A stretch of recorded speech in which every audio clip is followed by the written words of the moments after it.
বৃহস্পতিবার ভোর থেকেই আগুনের লেলিহান শিখা দেখতে পাওয়া যায় শুশুনিয়া পাহাড়ে।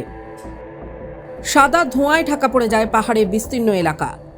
গত বছর পাহাড়কে আগুন থেকে বাঁচিয়ে রাখতে সক্ষম ছিল বন দফতর, তবে এবছর বসন্তের শুরুতেই পাহাড়ে ছড়িয়ে পড়ল আগুন, আর এই নিয়ে চাঞ্চল্য ছড়িয়েছে এলাকায়। কে বা কারা আগুন লাগালো তা জানা যায়নি, তবে এই আগুনের ফলে পাহাড়ের বন্যপ্রাণ এবং ভেষজ উদ্ভিদ পুড়ে প্রবল ক্ষয়ক্ষতির সম্ভাবনা থাকছে। ছাতনা বন দফতর খবর পেয়ে ৩০ জনের একটি টিম পৌঁছে গিয়েছে শুশুনিয়া পাহাড়ে। কখন থেকে আগুনটা লেগেছে বলে মনে হচ্ছে আপনার? সকাল থেকে লাগিয়েছে মনে হয়। আমরা তো এই কিছুক্ষণ আগে বড় বউ আমাদেরকে নিয়ে আনলো, জানালো ঝাঁটিপাড় থেকে। আপনাকে আগুন নেওয়াচ্ছে না? হ্যাঁ, আমরা আগুন নিয়েছি। কতটা অংশ জুড়ে আগুন লেগেছে তো? অনেকটা জুড়ে আগুন নিয়েছি। স্যার আগুনটা কখন লেগেছে? ওটা আমি 10টা-11টার দিকে খবর পেয়েছি।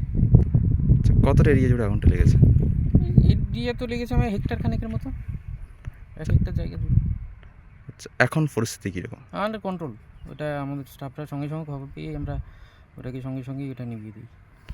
আচ্ছা, এই ধরনের আগুন কেন লাগছে কি মনে করছে? আমরা তো সচেতনমূলক এখানে সমস্ত প্রোগ্রামগুলো করছি, তবু আমরা চেষ্টা করছি কোন দুষ্কৃতি বা কারা এগুলো করছে, তো আমাদের লক্ষ্য নজর আছে, এগুলো ধরা পড়লে তার ব্যবস্থা আছে।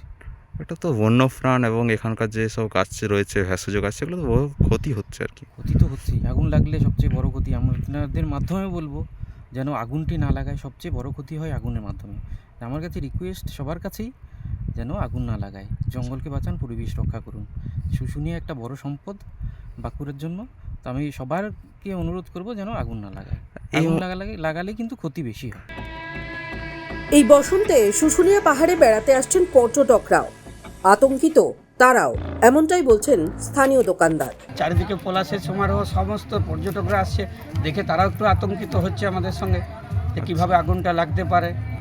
আচ্ছা, তো একটা ক্ষতির আশঙ্কা থাকছে বন্যপ্রাণ থেকে আপনাদের? বিশ্বাস করতে পারবেন না, এত গাছ নষ্ট হয়ে যায়। আর বন্যপ্রাণী যেসব পাখিগুলো উড়তে পারে না, বাসার মধ্যে যে বাচ্চাগুলো থাকে উড়তে পারে না, তারা তো আগুনের মধ্যে ছটফট করে মরতে থাকে। ওই দৃশ্যটা আপনারা দেখতে পারবেন না। ছোট বলতে সেগুলো আপনার এক একটা পাখি 3 কিলো 4 কিলো যেটা বাচ্চা, সেটাই এত বড়, সেগুলো উঠতে পারে না। আগুনের মধ্যে ছটফট করতে করতে আমরা মরতে দেখি, কিন্তু কি করব, কোনো আমাদের উপায় থাকে না।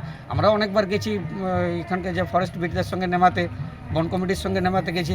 আমাদের হাতে তো আর অস্ত্র থাকে না, আমরা লাঠি নিয়ে যাই আগুন নেমাতে, ওই যে পাতাগুলো সাইড করে এরপর আর যেন না জ্বলে, কিন্তু তবু তো আগুন রোকা যায় না।